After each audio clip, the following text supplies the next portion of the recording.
तो अगर आपने भी कर रखा है एनपीएस में निवेश और आप चाहते हैं प्री मैच्योर एग्जिट या फिर नॉर्मल एग्जिट करना, तो उसके लिए क्या डिटेल प्रोसीजर है, इस वीडियो में आज हम इसी बारे में बात करेंगे।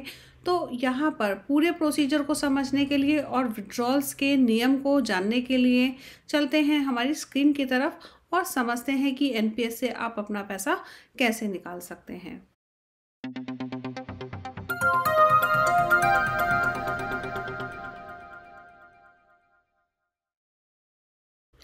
तो आप भी अगर एनपीएस से ऑनलाइन एग्जिट लेना चाहते हैं और आप एनपीएस के सब्सक्राइबर हैं, all citizen of India model या फिर कॉरपोरेट सेक्टर मॉडल, तो आप यहां से अपना ऑनलाइन एग्जिट एनपीएस से ले सकते हैं। उसके लिए जो डिटेल प्रोसीजर है उसको हम आज समझेंगे इस वीडियो के थ्रू। तो सबसे पहले एनपीएस के विड्रॉल रूल्स को समझ लेते हैं। तो अगर आपने एनपीएस को 60 ईयर एज से पहले ज्वाइन किया है और आप एनपीएस से एग्जिट लेना चाहते हैं इधर ऑन सुपर एनुएशन, यानी कि जो आपकी नॉर्मल रिटायरमेंट एज है दैट इज 60 ईयर, या फिर आप प्री मैच्योर एग्जिट लेना चाहते हैं, तो दोनों के लिए रूल्स अलग अलग हैं। तो देखिए, अगर आप 60 ईयर एज पे अपना विड्रॉल लेते हैं तो एटलीस्ट आपको 40% पैसे से पेंशन खरीदना होगा कोई भी एन्युटी सर्विस प्रोवाइडर से जो कि एनपीएस के साथ में जुड़े हुए हैं, और बाकी का जो 60% पैसा है उसको आप लमसम विड्रॉ कर सकते हैं। चाहें तो आप इससे ज़्यादा अमाउंट भी पेंशन के लिए यूज़ कर सकते हैं। आप 100% अपना पैसा एन्युटी के लिए भी यूज़ कर सकते हैं। लेकिन वहीं अगर आपका जो कॉर्पस है 5 लाख या उससे कम है तो आप 100% पैसा अपना निकाल सकते हैं। अब बात करते हैं प्री मैच्योर एग्जिट के लिए। अगर आप प्री मैच्योर एग्जिट यानी कि 60 ईयर एज से पहले विड्रॉल लेना चाहते हैं तो आपको 80% पैसे से पेंशन खरीदना होगा और 20% पैसा आप अपना लमसम विड्रॉ कर सकते हैं। और अगर आप एग्जिट ये तभी ले सकते हैं जब आपको एनपीएस में 5 साल कंप्लीट हो गए हों, और अगर आपका जो कॉर्पस है वो 2.5 लाख या उससे कम है तो आप 100% विड्रॉल ले सकते हो। लेकिन अगर आपने 60 ईयर की एज के बाद में एनपीएस ज्वाइन किया है तो सुपर एनुएशन एग्जिट जो कि आप 3 साल के बाद ले सकते हैं, यानी कि अगर आपने 60 पे ज्वाइन किया है तो 63 के बाद में आप सुपर एनुएशन एग्जिट ले सकते हैं। तो यहाँ पर वही सेम रूल है, 40% से आपको पेंशन लेना होगा और 60% आप लमसम निकाल सकते हैं। लेकिन अगर 5 लाख है आपका पैसा या फिर उससे कम है तो 100% विड्रॉल पॉसिबल है। प्री मैच्योर विड्रॉल यानी कि 3 साल से पहले अगर आप पैसा लेना चाहते हैं तो 80% से आपको पेंशन लेना होगा और 20% लमसम विड्रॉल, और अदरवाइज अगर आपका पैसा 2.5 लाख या उससे कम है तो आप लमसम पूरा पैसा विड्रॉ ले सकते हैं। अब जैसे कि दूसरे गवर्नमेंट सेक्टर के लिए है और उसी तरह से यहाँ पर भी एप्लीकेबल है 10 डिजिट क्लेम आईडी, और ये क्लेम आईडी आपको रिटायरमेंट से 6 महीने पहले ये सीआर सिस्टम के द्वारा मिल जाएगा। और अगर आप प्री मैच्योर एग्जिट लेना चाहते हैं तो आपको यहाँ पर पॉइंट ऑफ प्रेजेंस के पास पहुंचना होगा, यानी कि जो भी आपकी सर्विसिंग ब्रांच है वहाँ पर आपको पहुंचना होगा और आपको क्लेम आईडी के लिए वहाँ पे सबमिशन देना होगा, और क्लेम आईडी मिलने के बाद में आप यहाँ पे प्री मैच्योर एग्जिट की रिक्वेस्ट सीआरएस सिस्टम में अप्लाई कर सकते हैं। अब ये ऑनलाइन रिक्वेस्ट आपको कैसे इनिशिएट करना है, तो उसके लिए हमें चले जाना है cra.nsdl.com इस वेबसाइट पर, और यहाँ पर अपना PAN number as user ID use करना है और पासवर्ड अपना यहाँ पर हमें सबमिट कर देना है। और उसके बाद में जो विंडो ओपन होगी वहाँ पर हमें जाना है एग्जिट फ्रॉम एनपीएस और इनिशिएट विड्रॉल रिक्वेस्ट पे हमें यहाँ पर क्लिक करना है, जैसे कि इस फिगर में दिया हुआ है। यहाँ पर आपके पास यहाँ पर आपको ऑप्शन का चुनाव करना है exit at 60 premature exit. तो यहाँ पर जो भी आपकी रिक्वेस्ट है उसको आप क्लिक कर वहाँ पर सबमिट कर सकते हैं। उसके बाद इस तरह का पॉपअप विंडो ओपन होगा, वहाँ पर आपको कर देना है ओके का बटन प्रेस, और इसके बाद में यहाँ पर आपको चुनना है आपको कितने % पैसे से एन्युटी परचेज करना है, या फिर आपको कितना विड्रॉल यहाँ पर लेना है। यहाँ पर देखिए जिस तरह से जो हमने चुनाव किया था यहाँ पर आपका अमाउंट भी आ जाएगा। देखिए यहाँ पर कितना आपका वैल्यूएशन है आपको यहाँ पर दिखाई दे रहा है, साथ में आपका पैन नंबर और यहाँ पर एग्जिट आप किस लिए लेना चाहते हैं, जैसे कि एग्जिट एट 60 है हमारा, और यहाँ पर आप कितना % पैसा अपना यूज़ कर रहे हैं एनपीएस का एन्युटी परचेज करने के लिए और लमसम के लिए। तो ये आपको चुनने के बाद में आप यहाँ पर अपना सबमिट कर सकते हैं। इसके बाद में नेक्स्ट विंडो आपके पास ओपन होगी। यहाँ पर देखिए पॉपअप मैसेज आएगा और यहाँ पर जैसे ही आप सबमिट का बटन दबाते हैं तो आपका यहाँ पर जैसे कि इन्फॉर्मेशन होगा, सब्सक्राइबर का bank, mobile number, email ID और कुछ इंस्ट्रक्शंस। तो ये आपको पढ़ने के बाद में क्लिक इसको ओके कर देना है और अगली स्टेज में यहाँ पर आपका मैरिटल स्टेटस और स्पाउस का डेट ऑफ बर्थ और बाकी की डिटेल्स आ जाएंगी। तो देखिए यहाँ पर ये फॉर्म आपका फिल होता जा रहा है और यहाँ पर आपको अपनी स्पाउस की डिटेल्स भरनी है और आपको पेंशन की क्या फ्रीक्वेंसी रखनी है उसको आपको सिलेक्ट करना है। और यहाँ पर आ गई आपकी एएसपी स्कीम्स की डिटेल, यानी कि एन्युटी सर्विस प्रोवाइडर, जिससे कि आप अपनी पेंशन लेंगे। कौन सा लाइफ इंश्योरेंस कंपनी से आप अपनी पेंशन लेना चाहते हैं उसको आप इस ड्रॉप डाउन मेनू से चुन सकते हैं, और कौन कौन सी स्कीम्स अवेलेबल हैं एन्युटी की और उससे आपको कितनी पेंशन मिलेगी वो आपको एन्युटी कोड से पता लगेगा और यहाँ पर आप इसको देख सकते हैं। अगर आपको एन्युटी सर्विस प्रोवाइडर से कितनी पेंशन मिलने वाली है और कौन से ऑप्शन का क्या है मतलब ये जानना चाहते हैं तो आप हमारी दूसरी वीडियो देख सकते हैं जहां पर हमने एन्युटी सर्विस प्रोवाइडर के बारे में पूरी डिटेल दी है और कौन सा ऑप्शन चुनने पर क्या फ़ायदा और कितनी पेंशन आपको मिलेगी वो सब डिटेल में बताया गया है।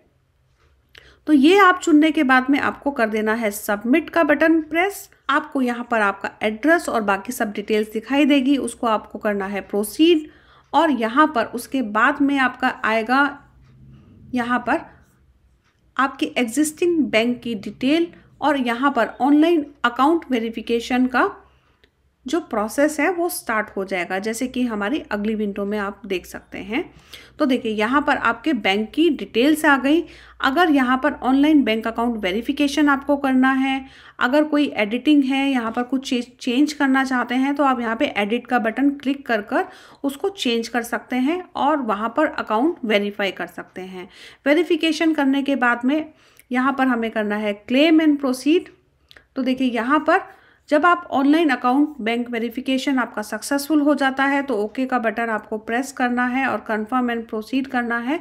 तो इसके लिए रेफरिंग फिगर है 10A एंड 10B।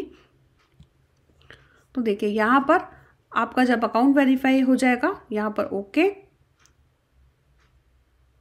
इस तरह से आप इसको कर सकते हैं। नेक्स्ट विंडो में आपको यहाँ पर अपना नॉमिनी अपडेट करना है।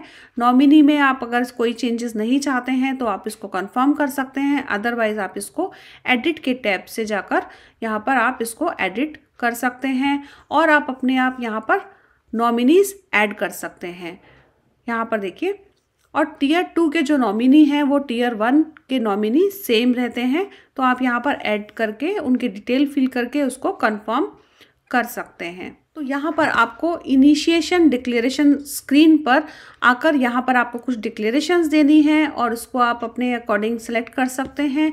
यहाँ पर इन दोनों बॉक्सेस में टिक करने के बाद में आप इसको कंफर्म कर सकते हैं। अब इसके बाद में बारी आती है डॉक्यूमेंट चेकलिस्ट की और यहाँ पर आपको आगे देना है सबमिशंस। तो यहाँ पर देखिए डॉक्यूमेंट की पूरी लिस्ट है, यहाँ पर से आपको डॉक्यूमेंट चुन लेने हैं और सबमिट कर देना है और उसके बाद में आपको करने हैं अपने डॉक्यूमेंट्स स्कैन और अपलोड कर देने हैं यहाँ पर सिस्टम में। देखिए जैसे जैसे हम फॉर्म फिल करते जा रहे हैं तो वहाँ पर उसकी डिटेल आती जा रही है। अब इस विंडो में ये देखिए यहाँ पर आपको एक सिंगल फाइल में अपने डॉक्यूमेंट्स को अपलोड करना है और यहाँ पर इनका जो फॉर्मेट है वो भी दिया हुआ है। फाइल का साइज़ है 2 MB, उससे ज़्यादा नहीं होना चाहिए। और यहाँ पर आपको KYC डॉक्यूमेंट और डॉक्यूमेंट्स जो हैं वो आपको अपलोड करना मैंडेटरी है और जैसे ही आप डॉक्यूमेंट अपलोड कर देंगे तो वहाँ पर आपको OTP के ज़रिए इसको ऑथेंटिकेट भी करना है और डिक्लेरेशन भी देनी है। यहाँ पर आप अपना OTP सबमिट करेंगे और उसको आगे प्रोसीड करेंगे। अब यहाँ पर OTP के दो यहाँ पर ऑप्शंस हैं। आप OTP के ज़रिए कर सकते हैं या फिर ई साइन के ज़रिए कर सकते हैं। तो उसके लिए भी डिटेल प्रोसीजर समझ लेते हैं। देखिए, जब आप OTP पे क्लिक करते हैं तो यहाँ पर OTP ऑथेंटिकेशन टैब पे जब आप यहाँ पर क्लिक करेंगे तो यहाँ पर आपके पास डुअल OTP का ऑप्शन आता है और यहाँ पर एक OTP आएगा आपके मोबाइल नंबर पर और एक OTP आएगा आपके ईमेल आईडी पर और इसको आपको सबमिट OTP कर देना है। तो जैसे ही आप सबमिट OTP बटन प्रेस करते हैं तो आपकी एग्जिट रिक्वेस्ट कैप्चर हो जाएगी CRS सिस्टम में और आपको मिलेगा एक एक्नॉलेजमेंट नंबर जो कि आपको फ्यूचर कम्युनिकेशन के लिए संभाल कर रखना है। और यहाँ पर इस स्टेज पर आप यहाँ से अपना विड्रॉल फॉर्म डाउनलोड कर सकते हैं या फिर आप एन्युटी कोड्स अगर देखना चाहते हैं तो वो भी आप यहाँ पे क्लिक हेयर करके निकाल सकते हैं और अपने पास रख सकते हैं। तो देखिए, यहाँ पर डाउनलोड विड्रॉल फॉर्म भी ऑप्शन है और अगर आप यहाँ पर ई साइन के ज़रिए में OTP लेना चाहते हैं तो उसके लिए भी बहुत सिंपल सा प्रोसीजर है। आपने ई साइन पे आप गए और ई साइन टैब पर जाने के बाद में आपको यहाँ पर आपका आधार नंबर आप डालेंगे, यहाँ पर सेंड OTP करेंगे और आपका OTP आ जाएगा आपके मोबाइल पर और आपने OTP सबमिट किया तो ये सिस्टम में आपका जो प्रोसेस है वो कंप्लीट हो गया और आपको मिल गया एक्नॉलेजमेंट नंबर। और उसी तरीके से आप विड्रॉल फॉर्म और एन्युटी कोड्स को डाउनलोड कर सकते हैं और चेक कर सकते हैं। ये याद रखिएगा कि अगर आप 15 डेज़ के अंदर अंदर अपना जो वेरिफिकेशन है, जो OTP सबमिशन है और डॉक्यूमेंट्स अगर आप सबमिट नहीं करते तो आपका जो विड्रॉल रिक्वेस्ट है वो कैंसिल हो जाता है। और इसके बाद में यहाँ पर verification and authorisation of exit request in CRS system by POP। अब यहाँ पर जो एसोसिएटेड POP है वो आपका वेरीफाई करेगा जो CRMS सिस्टम में जो आपका रिकॉर्ड आया है, जो आपने एग्जिट रिक्वेस्ट डाली है, और इसको T+3 वर्किंग डेज में यहाँ पर आपका ये है ऑथराइज हो जाएगा। POP यहाँ पर करेंगे यानी कि पॉइंट ऑफ प्रेजेंस, और यहाँ पर फिजिकल विड्रॉल फॉर्म और सपोर्टिंग डॉक्यूमेंट्स को सबमिट करने की कोई भी ज़रूरत नहीं है क्योंकि आप already scan copies CRS system में अपलोड कर चुके हैं। यहाँ पर एन्युटी की जो फॉर्मेलिटीज़ हैं वो पूरी होने के बाद में एन्युटी सर्विस प्रोवाइडर यानी कि लाइफ इंश्योरेंस कंपनी आपकी रिक्वेस्ट को ऑनलाइन CRS सिस्टम में कंफर्म करेगा और जो फंड्स एन्युटी कॉर्पस उनके पास पहुंचने के बाद में यहाँ पर जो कि T+3 वर्किंग डेज में उनके पास पहुंच जाते हैं और एन्युटी सर्विस प्रोवाइडर यानी कि life insurance company T+2 working days में एन्युटी आपको पॉलिसी इशू कर देगी। तो ज़्यादातर अगर ये जो प्रोसेस है पूरा स्मूथली हो जाता है तो T+5 वर्किंग डेज में शायद ये प्रोसेस पूरा हो जाता है।